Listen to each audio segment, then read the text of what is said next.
Kali ini menarik banget nih, gue mau ada obrolan mungkin antara sedikit atau panjang, nanti kita lihat aja kayak gimana. Nah, yang menarik sebenarnya adalah siapa yang mau gue ajakin obrol.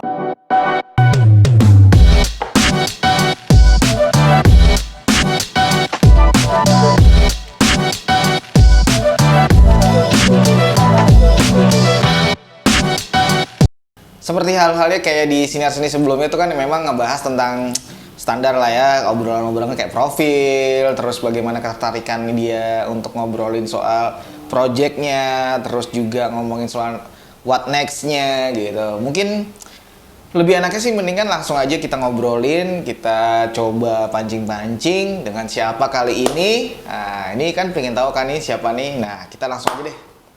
Kita nggak usah berlama-lama ya. Siapa yang akan kita ajakin ngobrol hari ini? Itu adalah ada Arzena Ersiyandi. Ya, Mas Arzena, atau aku panggilnya Arzena aja ya. Zena ya. Zena boleh, Arjuna boleh. Bebas. Ya, Zena aja. Jadi Ya. obrolan siniar seni kali ini kita mau ngobrol bareng sama Zena. Mungkin Zena bisa sedikit say hello atau ngobrol kayak mungkin profil sedikit, info dengan posisi lagi di mana, terus lagi ngapain, sedikit aja mungkin sebelum kita masuk ke obrolan yang lebih intim lagi gitu. Perkenalkan, nama saya Arzena Estidiandi, bisa dipanggil Arzena atau Zena. Saya asli dari Wonogiri, tapi sekarang stay di Solo untuk bekerja dan berkesenian. Zena ini asli Wonogiri. Nah, kalau kita tahu teman-teman ya, Wonogiri itu terkenal dengan baksonya ya, bener nggak Zen? Bakso dan mie ayam. Nah, bakso dan jadi kalau ke tempatmu tuh bakal menemukan banyak tempat-tempat yang menarik soal kulineran itu dong berarti antara bakso dan mie ayam. Iya, macam-macam di sana. Jangan-jangan kamu juga jualan itu enggak? Enggak. Ya, kan karena bisa jadi entrepreneur loh. Jadi kamu coba mengangkat ke isu-isu lokal ya kan untuk menjadi sesuatu hal yang menarik gitu. Jadi kamu tuh memang berangkat dari Wonogiri menuju Solo untuk sekolah awalnya di ISI itu. Iya, tahun 2012 aku masuk ISI Solo, kebetulan jurusannya DKV. Zena berangkatlah dari Wonogiri ini menuju ke Solo untuk sekolah atau kuliah lanjut di ISI ya. Itu ngambil jurusan di kafe. Nah, itu berapa lama tuh kamu kuliah di ISI Solo? 6,5 tahun. Usia-usia atau tahun-tahun yang ibaratnya mungkin mentoknya ya itu ya sebenarnya ya. Iya, tinggal 1 semester lagi udah harus dikeluarkan mungkin. Di teman-temanku dulu zamannya waktu kuliah itu juga emang bukan sekolah yang buru-buru harus keluar. Emang kalau bisa dimentokin kenapa enggak gitu loh. Karena yang kita cari bukan soal kecepatan, soal bagaimana lulus, tapi bagaimana kita bisa banyak soal link dan perkenalan dengan banyak orang kayak gitu. Tadi kan kamu bilang kamu dari Wonogiri nih ya. Itu kan sebenarnya Wonogiri bukan terkenal dengan kota yang banyak dengan aktivitas kesenimanannya gitu kan. Sebenarnya kalau kita ngomongin basic soal bagaimana kamu ketertarikannya dengan dunia berkesenian yang akhirnya kamu memilih The Cafe itu gimana cerita awalnya tuh Zen? Kamu ada keluarga juga yang dari berkesenian nggak? Ada sih, Bapak itu hobi dalang. Cakep, dalang tuh seni banget. Itu seni adiluhung malah dia tuh. Nah itu coba diceritain kali Zen, maksudnya belajar di sana tuh gimana awalnya tuh Zen? Kalau bisa kita ceritain Zen. Kalau awalnya dulu itu waktu sekolah itu malah nggak bisa gambar, saya itu Mas. SMA biasa, tapi dulu itu hobinya malah main musik. Kebetulan di samping rumah saya itu ada studio musik, 2 rumah di samping rumah saya itu studio musik. Terus sering nongkrong di situ kan. Nah kebetulan waktu itu ada yang abang-abangan lah, dia sekolahnya di ISI Solo. Cuman jurusannya seni rupa. Ngelihat temboknya di studio band itu di mural, di graffiti gitu kan kayak wah kok keren gitu kan. Terus saya tertarik nih, tapi belajar gambar nggak bisa kan dulu itu. Isengnya temenku itu ada yang bikin stensil. Bikin stensil itu tertarik, terus ngulik Photoshop. Cara pakai Photoshop, yaitu belajar ya cuma stensilan doang itu di tembok-tembok di sekolah itu tak stensilin. Setelah itu dikasih tahu kalau di Solo itu baru buka jurusan baru di kafe desain gitu, terus ya udah tertarik kan masuk. Itu waktu itu daftar masuknya waktu itu masuknya jalur prestasi, disuruh nyertain piagam yang berhubungan dengan kesenian. Ya udah aku kebetulan dulu kan sering band-bandan. ikut festival dan beberapa kali menang juga Kak. Ya udah tak lampirin itu diterima. Padahal jurusan yang tak ambil DKV. Setelah kamu masuk di isi itu atau di The Cafe itu, kamu gimana? Kamu itu termasuk yang emang ada di impianmu atau kata anjir ternyata gue salah masuk nih, ada gitunya atau gimana? Dulu itu belum punya impian sama sekali Mas. Jadi kayak ya cuma yang penting daftar gitu doang. Walaupun dulu belum bisa gambar, terus kayak ya belajar dikit-dikit bareng sama teman, lambat laun kayak aku seneng nih di dunia seni gitu kan. Apalagi menggambar. Sampai sekarang masih jadi cita-cita yang masih bisa aku itu apa tak rawat gitu loh Mas. Kamu inget nggak start pertama atau perdana kamu mengikuti pameran atau membuat pameran? Kamu inget nggak tahun berapa tuh? Pameran yang secara kolektif itu kalau nggak salah 2013 secara pameran tugas atau pameran itu ya baru masuk isi itu langsung udah pameran. Kalau secara kolektif 2013 kenal sama anak-anak seni rupa murni, diajakin pameran, ya langsung ikut gitu. Atau tadi sempat mention bahwa kamu tidak bisa gambar nih di awal-awal nih Zen. Maksudnya berangkat ke Solo, daftar isi Solo dengan jurusan di kafe, tidak ada basic menggambar. Nah, tiba-tiba kamu dengan jalur mandirimu, kamu keterimalah di isi kan, gitu kan. Terus menjadilah mahasiswa. Tiba-tiba kalau pas yang ketika diajak ke pameran tuh berarti kamu pameran apa tuh? Kan basic gambar belum terlalu. Jurusan fotografi itu pernah bikin workshop sama Mas Angki Purbandono. Datang ke isi, terus saya juga ikut workshopnya, lihat, oh ada atau skenografi itu. Ya udah tak praktekin di rumah, bikin karya-karya skenografi gitu. Terus tak buat pameran sama teman-teman, terus submit beberapa pameran gitu. Setelah sekali, dua kali pameran, tiga kali tuh yang bener-bener kamu berpameran dengan karya yang ada di kanvas atau secara gambar manual tuh mulai kapan tuh kamu startnya tuh? Waktu aku bikin skenografi itu aku udah itu Mas, udah belajar gambar juga. Oke. Jadi kenal sama adik kelas, terus sering main ke kosan, gambarnya bagus terus diajarin, terus ya kayak beriringan gitu. Jadi kayak bikin karya scan sama bikin gambar, jadi kayak eksplorasi media gitu sih. Aku tahu kita kenalan itu kan sebenarnya di era-era NFT Zen ya. Jadi aku tahunya kamu adalah kreator dari salah satu NFT kreator yang aktif lah waktu itu dan merasakan hasil dari bagaimana kamu menggambar lalu diminting di dunia NFT kamu mendapatkan hasilnya ya gitu ya. Jadi aku kenalan di situ gitu. Nah, kalau kita ngomongin soal image branding nih Zen ya. Jadi sebenarnya kamu sendiri mencoba membranding dirimu tuh gimana Zen? Coba bisa ceritain nggak tuh? Kamu pengen disebut sebagai apa sebenarnya? Mungkin 50% saya ilustrator, visual artist gitu sih Mas. Karena kalau kalau dilihat dari mungkin kalau dilihat dari segi penghasilan setengahnya saya sebagai visual artist gitu. Paling banyak berkaryamu sekarang ini itu yang fisikal atau digital sekarang Zen? 50-50 sih Mas. Kemarin terakhir bikin karya manual tuh lukis juga. Terus bikin sablon. Nama Zena itu juga lumayan populer di era-era kemarin boom seni rupa yang sifatnya di era NFT. Di masa pandemi kemarin tuh nama Zena lumayan karena ketika setelah minting habis, setelah minting hilang. Jadi bener-bener yang emang laris lah kasarnya gitu Zen ya. Misalnya kita mau berbagi cerita, kamu sendiri waktu di era NFT boom itu kemarin sudah dapat apa aja nih Zen dari si dunia NFT itu Zen? Penghasilan ya aku beliin itu sih kayak laptop sama iPad. Aku mikirnya itu Mas, mikirnya untuk alat untuk membuat karya lagi gitu. Terus bisa beli cat kayak ujung-ujungnya tak puterin buat bikin karya baru gitu. Nah kalau misalnya ngomongin soal yang tadi kita NFT ya, menurutmu kayak sebenarnya masa depan NFT itu bagaimana sih kalau kita sangkut pautkan dengan seni rupa tuh gimana Zen? Menurut pendapatmu Zen? Sebagai kamu yang lumayan bisa dibilang kan boom dari seni rupanya NFT nih, gimana tuh melihat NFT masa depan? Selagi masih ada internet, mungkin NFT masih bakal ada sih. Menurutku nggak bakal ada habisnya untuk sekarang karena walaupun posisi sekarang kayak bear market itu masih banyak juga seniman dan kolektor yang ada di dunia NFT itu. Jadi ya kalau kalau dilihat dari sekarang kan ini titik mungkin ya titik terendah. Tapi dalam titik terendah ini selama 2 tahun ini masih banyak yang struggling di situ, masih ada yang penjualannya juga bagus, banyak yang kolektor menjual karya juga masih bisa. Jadi kemungkinan ya untuk di masa depan ya mungkin masih bisa sih Mas. Selagi ada internet, koneksi, paket data, itu aman sebenarnya ya Zen ya.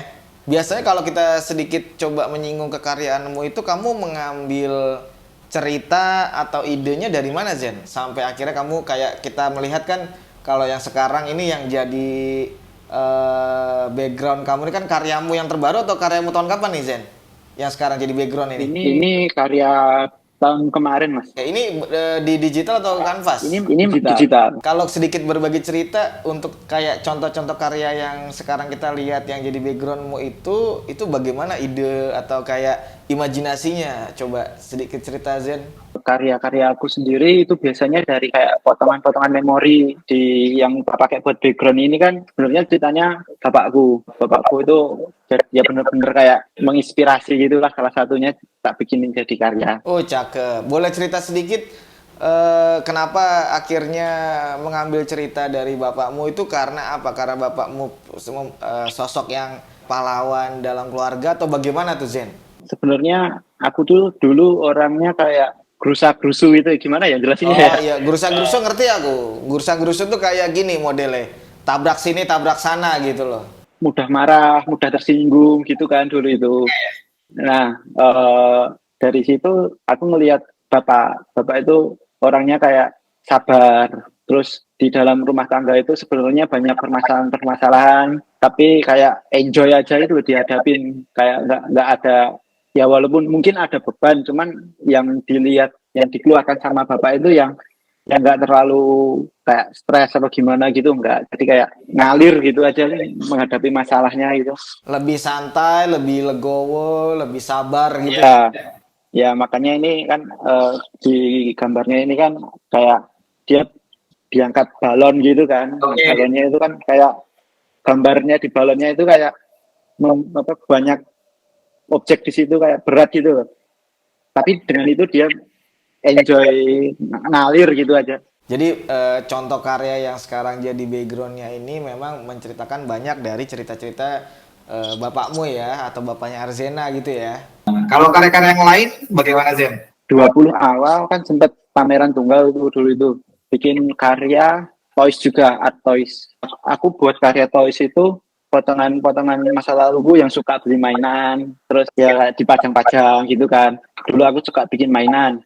Ya udah aku bikin art toys sekarang. Sengaja aku bikin pameran tunggal itu waktu aku ulang tahun. Jadi kayak art toysnya apa itu direspon sama teman-teman itu kayak sebagai kado ulang tahun gitu. Itu di mana Zen pameran tunggalmu tuh waktu itu?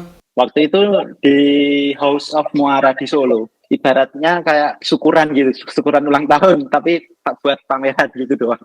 Yang tadi kamu bilang bikin patung itu, coba kasih lihat dong sedikit patung yang kamu lagi kerjain gitu kan. Toysnya gitu, art toysnya. Ini ada masih on progress. Ini kamu kasih nama apa nih? Kalau ini belum ada namanya sih Mas, karena masih proses juga. Tapi ini terinspirasi dari gambar-gambarku yang ada yang biasa aku buat itu. Lucu ya, kalau dari bentuk lucu ya, kecil, mungil gitu ya. Iya, biar kayak collectible gitu aja sih Mas. Yang satu lagi ada kan yang bukan ini, kalau aku salah lihat tuh yang agak gede ya, coba dikasih lihat. Sudah ada namanya dari si ini belum, si icon atau si karakter ini belum? Belum sih Mas, tapi ini mayoritas kayak cuma gambarin diriku yang tak bikin gambar, kayak ini keren ini dijadiin toys, ya udah. Jadi sebenarnya ini figurnya ini saya gitu. Ini nantinya bakal dijual banyak secara bebas juga Zen? Banyak atau enggaknya belum tahu sih Mas, cuma nanti tetap ada duplikasinya pakai resin. Di kanvas kamu udah, terus di kertas udah, di patung udah. Nah, kamu lagi mau coba eksplor apa lagi nih selain ini? Yang tadi kamu lakukan banyak itu. Ingin buat Mas, semacam tatet gitu, kayak video art gitu. Cuman masih dalam penggambaran, mau nyelesain satu-satu dulu ini. Nanti kayak outputnya jadi kayak video art gitu. Kemarin dapat referensi terus pengen, wah menarik ini bikin gitu. Soal dari berkesenianmu, orang tua bagaimana Zen? Oke dengan pilihanmu atau ada sedikit pertentangan mungkin atau coba ceritain dong. Bapak sama ibu tuh kayak ngebebasin saya, yang penting saya tanggung jawab sama apa yang sudah tak pilih ya gitu. Cuman ya kadang-kadang kalau kalau pulang ke rumah ya disuruh jadi PNS. Tapi karena NFT itu ya sekarang kayak udah percaya. Mereka orang tua ada ya bapak ibumu, kamu share nggak yang kamu kemarin dapetin dari NFT? Kayak udah percaya gitu, terus punya penghasilan bulanan tetap, terus ya nanti kalau ada rezeki lebih dari NFT gitu kan kadang aku bagi ke orang tua kan, jadi kayak mungkin udah percaya gitu anaknya dilepas dah di dunia ini. Berarti kamu juga memberikan hadiah buat orang tua yang kamu beli uangnya dari hasil NFT sudah juga kamu lakukan. Sudah semua sama kakak sama saudara-saudara. Pokoknya kamu bagi-bagi rezekinya lah ya. Terus mereka bertanya nggak, ini duit dari mana kamu ngepet ya gitu nggak? Gimana? Kaget nggak dia? Enggak aku jelasin, soalnya kan kakak orangnya juga eksplorasi kayak gitu kan, tahu perkembangan gitu loh. Di rumah aja gambar-gambar tiba-tiba dapat duit kamu. Kalau dulu ya karena udah sering itu, Mas. Apa sebelum NFT kan aku kerja di kantor sama freelance. Nah, sering dapat klien dari luar negeri gitu kan. Terus tapi cerita sama ke bapak ibu udah paham hal-hal kayak gini. Jadi kayak misal karyaku laku itu ya paling ya dapat klien dari luar negeri. Kamu sudah menikmati hasil dari NFT ya kan, dari karya-karya NFT. Kamu membuat karya sekarang artois gitu. Apakah menjadi seniman itu menjadi pilihanmu atau kamu nanti tetap mau ada plan menjadi wirausaha juga misalnya atau entrepreneur atau bagaimana planmu? Entrepreneur tetap mungkin sih Mas. Jadi semacam kayak jual merchandise-nya nanti masuk ke entrepreneurnya. Tapi masih tetap bikin karya seni yang biasa tak buat ini. Merchandise-nya kamu bikin apa aja sih? Kalau dulu standar bikin merchandise-nya masih kaos, berupa kaos gitu. Terus kalau misalnya soal commission work, kamu pernah bikin apa aja Zen? Terakhir aku buat visual untuk Jurassic Fest itu di Jogja. Prosesnya bisa sampai kamu akhirnya terpilih itu bagaimana? Ceritain dong biar kita tahu bagaimana, siapa tahu ke depan kalau mau ada event bisa banget kontak kamu untuk bisa jadiin kolaborasi sama kamu Zen. Coba ceritain. Awalnya itu temenku, dia punya temen. Nah temennya itu yang panitianya Jurassic Fest itu. Kebetulan tema yang mau diangkat itu yang kayak lucu-lucu, yang terus kayak mau meluasin pasarnya kayak keluarga, yang ke anak-anak gitu kan. Nah kemudian nyari gambar yang lucu, mereka cocok sama gambar-gambarku gitu. Waktu itu brainstorming, temanya yang mungkin yang lucu-lucu, terus pakai font-font yang awan-awan, yang kayak kapas gitu-gitu kan, cocok sama styleku, ya udah tak kerjain. Tapi ya yang aku kerjain cuma itunya apa, visual aset-asetnya aja. Jadi kayak ilustrasi, terus nanti kebutuhan kayak buat untuk super grafiknya. Misalnya kan ada banyak beberapa commission masuk nih, yang mungkin tidak kamu terima tuh yang seperti apa Zen? Biasanya tak terima semua sih Mas. Oh terus wah. Karena gini, aku sebagai seorang seniman yang aku punya styleku sendiri, aku juga kayak nge-branding diri kan seorang ilustrator. Jadi kan aku harus siap dengan style apapun. Nah nanti kalau ketika datang ke saya pakai stylenya yang nggak sesuai sama styleku, ya aku tak kerjain. Cuman aku pakai nama lain. Jadi aku kayak bikin studio sendiri gitu kan, nama studio. Terus itu di studioku sendiri itu nggak kayak mampu untuk menghandle. Nanti bisa aku lempar ke dikerjain bareng-bareng sama teman-teman mantul studio, biasanya gitu Mas. Berarti kamu ini bisa dibilang sudah full time artis gitu Zen atau full time ilustrator sudah ya? Yang penting masih ada kaitannya dengan gambar dah gitu. Oke. Namanya gitu.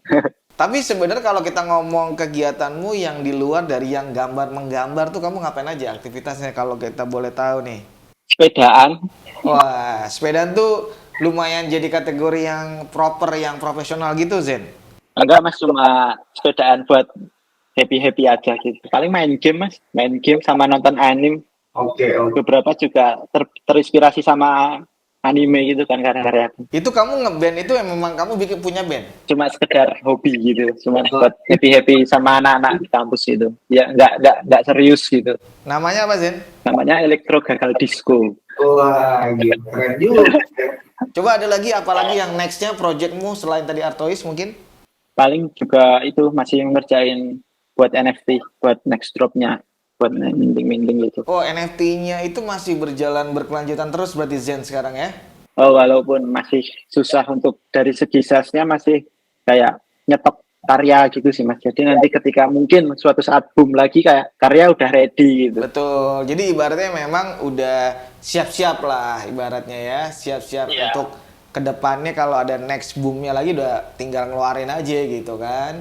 Sedikit pesan untuk teman-teman sebagai yang penggiat NFT tapi dia mungkin baru pemula atau merasa bahwa di NFT dia tidak merasakan yang boomnya NFT. Kamu ada pesan ke mereka nggak?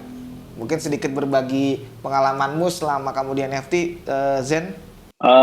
Jangan lupa berteman. sama minum air putih. Oh, itu penting banget tuh ya, berteman dan minum air putih itu ya. Iya. Karena di NFT, gimana? NFT itu kan base-nya community banget kan. Betul, pertemanan ya. Jadi kalau iya mau struggling sendiri itu kayak bener-bener susah. Sabar itu kunci, Zen. Jadi tidak bisa kayak bikin berkarya baru sekarang, tiba-tiba pingin besok laku kan ya. Ya kalau laku alhamdulillah, tapi nggak jadi kayak harus juga besok laku kan gitu ya. Instagrammu atau Twittermu atau akun-akun sosmedmu silakan buat kamu siapa-siapa yang mau bertanya ngobrol bisa langsung direct ke DM-mu, mungkin silakan sebutin aja akun sosmedmu. Instagram di Arsena _Sidianti. Terus kalau di Twitter bisa di Arsena Ers. Jadi teman-teman tadi udah kita obrolin nih sama Arzena banyak hal ya, prosesnya, terus dia bagaimana perjalanan Arzena yang ternyata kekaryaannya itu juga terinfluence dari sosok dari bapaknya, terus juga menceritakan banyak hal bagaimana dia mencoba medium dari nggak cuma digital art doang, nggak cuma di kanvas, nggak cuma ada patung juga tadi di sana gitu. Jadi sebenarnya yang menarik dari Arzena adalah bagaimana dia startnya tidak bisa, kamu benar-benar tidak bisa menggambar ya waktu awal ya, yang masuk isi ya. Iya nggak bisa sampai itu apa dosenku kayak ngatain kamu kok nggak bisa gambar sih masuk diisi gitu. Sempet digituin. Nah, jadi itu kuncinya, artinya adalah jangan putus asa, samalah seperti tadi Arzena, start dari nol, dari benar-benar basic tidak bisa menggambar, tapi karena ketekunan dan keyakinannya untuk bisa menjadi seorang seniman atau menjadi ilustrator tadi, dia sampai detik ini sudah merasakan hasilnya gitu. Jadi sebenarnya inti dari obrolannya, kuncinya sebenarnya adalah kesabaran dan ketekunan gitu Zen ya. Jadi ketika 2 poin itu sudah dilakukan, kita lihat hasilnya itu nantinya akan benar-benar mendapatkan hasil terbaik gitu. Contoh tadi Arzena udah diceritain dari basic nol, tidak pernah ada basic gambar dan tidak ada keluarga dari seni rupa ya, nggak ada ya. Nah, nggak ada, terus sekarang bisa menikmati hasilnya di NFT. Arzena lumayan kategori boom juga, terus juga di kegiatan seni rupa lumayan untuk bisa banyak aktivitas, bikin karya lagi sekarang artois, nah banyak hal gitu. Mungkin itu dulu obrolan kita Zen, thank you banget ya udah obrol sore ini berbagi informasi. Maaf kalau ada salah kata, nanti nextnya kita bisa ngobrol. Sebenarnya emang harusnya ngobrolnya lebih santai lagi nih, bisa 5 jam kayak zaman kita waktu di Clubhouse tuh, ya kan? Dari pagi ketemu pagi lagi gitu, itu kan menarik ya. Jadinya banyak yang digali gitu. Cuman karena ini keterbatasan waktu, jadi obrolannya sekian dulu. Dan kalau teman-teman ada informasi tentang siapa lagi yang akan kita obrolin, interview, atau mungkin lebih kita nongkrong aja sebenarnya, nongkrong ngobrol, di-mention aja di akunnya Artopologi, itu ada di TikTok dan juga Instagram. Silakan kalian mention atau DM informasi ke kita, siapa aja yang enak kita akan ajak nongkrong ngobrol untuk kita coba kulik. Mungkin itu dulu Zena, thank you banget ya. Sampai ketemu lagi di lain kesempatan. Kita tunggu project-projectnya dan merchandise-nya, kabarin aja sama Artopologi, nanti kita bisa kerjasama sama Artopologi dan Arzena ya. Gitu dulu ya. Oke, terima kasih, selamat sore, sampai jumpa Zena, nanti ketemu, nanti next gue main ke Solo. Thank you Zena ya, selamat sore semua. Thank you.